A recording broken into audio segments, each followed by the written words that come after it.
सुप्रभात बच्चों, आपका दिन शुभ हो। आइए बच्चों, आज का जो हमारा वीडियो जो है वह 6 वर्ग का बनाया गया है। तो 6 वर्ग का नागरिक शास्त्र का 6ठा अध्याय लोकतांत्रिक सरकार के मुख्य तत्व। बच्चों, पिछले वीडियोज में हम लोग सरकार के बारे में जाने हैं, लोकतंत्र के बारे में जाने हैं, राजतंत्र और जो है अधिनायक तंत्र के बारे में भी हम लोग व्याख्या किए हैं। आज जो है लोकतांत्रिक सरकार के मुख्य तत्व के बारे में इस अध्याय के माध्यम से हम लोग जानेंगे कि ये क्या कहना चाह रहा है, कह रहा है। इसको आप लोग ध्यान से बच्चों देखेंगे। इस चैप्टर को हम शुरू करने से पहले इसके मुख्य बिंदुओं का अवलोकन जरूरी होता है। कह रहा है लोकतांत्रिक सरकार के मुख्य तत्व। एक लोकतांत्रिक सरकार जनता द्वारा एवं जनता के लिए होती है। ऐसी सरकारों का चुनाव जनता वयस्क मताधिकार के आधार पर 5 वर्षों के लिए करती है।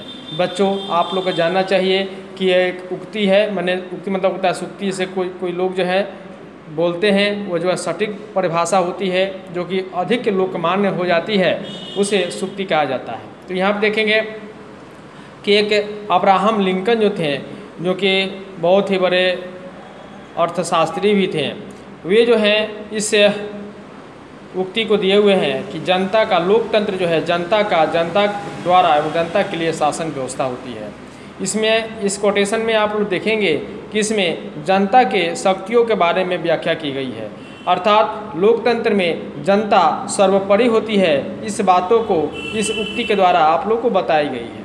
तो यहाँ पर देखेंगे कह रहा है ऐसी सरकार का चुनाव वयस्क मताधिकार के आधार पर 5 वर्षों के लिए करती है। अर्थात हमने जो है आप लोग को पिछले वीडियो में सरकार जो चैप्टर पढ़ाए हैं उसमें बताए हैं कि वयस्क मताधिकार जो होती है, लोग जो 18 वर्ष के हो जाते हैं और 18 वर्ष के बाद निर्वाचन आयोग के द्वारा उनको एक परिचय पत्र दिया जाता है, जिसे फोटो पहचान पत्र के नाम से जाना जाता है।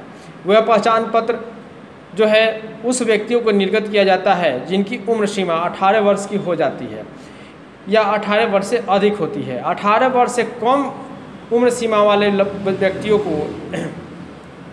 वोटर पहचान पत्र या फोटो पहचान पत्र निर्गत नहीं किया जाता है। वे जो है उस फोटो पहचान पत्र के माध्यम से वह जो है अपने मताधिकार का प्रयोग करते हैं।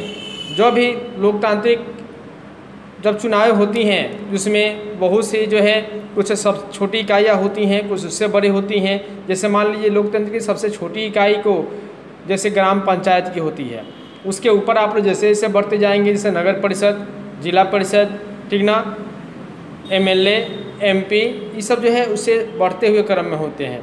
तो जब भी हमारी सरकार की जहाँ जिस यानी कि ग्रामीण क्षेत्र के आधार पे या स्थानीय ग्रामीण क्षेत्रों के स्थान पे या राज्य स्तरीय या जो होती है संपूर्ण देश के स्तरीय जो भी इलेक्शनें होती हैं, चुनाव होती हैं, उसमें जो है हम अपने मताधिकार का प्रयोग करते हैं।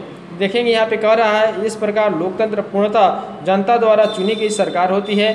जनता अपने मर्जी के अनुसार सरकार को चुनती है। जनता चाहे तो सरकार बदल सकती है। लोकतंत्र में सरकार के निर्णय जनता द्वारा जनता के लिए किए जाते हैं, अर्थात जनता के विरोध में कोई भी जो है लोकतांत्रिक सरकार निर्णय नहीं ले सकती है। तो जनता यदि अगर सरकार की भावनाओं को समझ जाती है कि सरकार जो है तानाशाही है, जनता के जो भी विकास के कार्य हैं या उसे जो भी दिक्कतें हैं या जो भी उनकी आवश्यकताएं हैं उनको पूरा करने में जो है सरकार असमर्थ रह रही है, तो सरकार को जनता ही गिरा भी सकती है। जनता के हाथों में संपूर्ण शक्ति विद्यमान होती है। आइए आगे तरफ क्या कह रहा है देखते हैं। लोकतांत्रिक सरकार के निर्णयों और नीतियों के जनता सरकार के कार्यों में अपनी राय व्यक्त कर सकती है। इस प्रकार लोकतांत्रिक सरकार के कार्यों को जनता प्रभावित करती है। इस प्रकार लोकतांत्रिक सरकार के मुख्य तत्व निम्नलिखित हैं। यहाँ पे मुख्य तत्व के बारे में दिया हुआ है। पहला भागीदारी है, ठीक ना।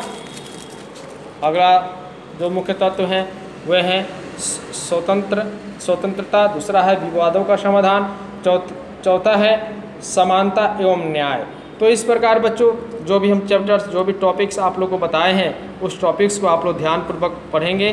पढ़ने के बाद आप लोग जो है मुख्य रूप से लोकतंत्र के बारे में पुनः जो है पिछले वीडियो से आप लोग उससे जानकारियाँ प्राप्त कर सकते हैं कि लोकतंत्र क्या है, लोकतंत्र किसे कहते हैं। क्योंकि ये जब चैप्टर जो है वह लोकतांत्रिक सरकार के मुख्य तत्व के रूप में कार्य कर रही है। तो इसलिए इस चैप्टर्स को आप लोग जो है अच्छे ढंग से पढ़िए और समझने का प्रयास कीजिए।